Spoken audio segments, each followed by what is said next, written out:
Noélie a choisi de vous présenter un livre qui s'appelle Pour une reconnaissance africaine et qui relate la rencontre entre les différentes populations du Dahomey et un illustre missionnaire français.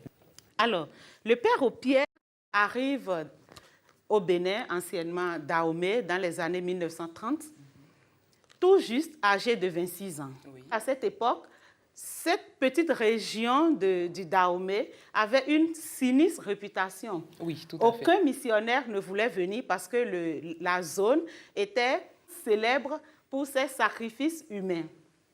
Donc, le père Opierre, âgé tout juste de 26 ans, arrive dans ce territoire et tombe amoureux de la culture de ces peuples qu'il juge éminemment évolués.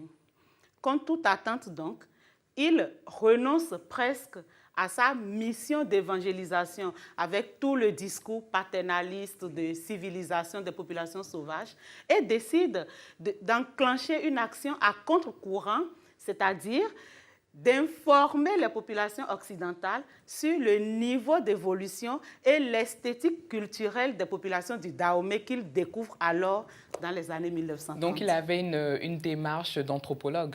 Il avait une démarche d'anthropologue, mais je dirais que c'était une démarche profondément humaine. Dans ce livre, moi j'ai été très émue des images qu'on voit dans ce livre. Oui. Ah, il y a même des cartes de l'époque. Il y a des cartes de l'époque, il y a même des cartes, c'est tellement bien fait parce que c'est des cartes qui peuvent être projetées. Oui.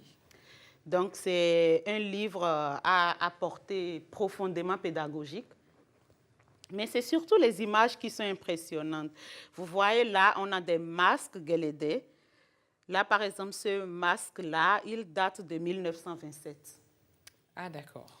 Et vous avez comme ça un témoignage vivant de ce que c'était que la vie dans les années 1930 au Dahomey.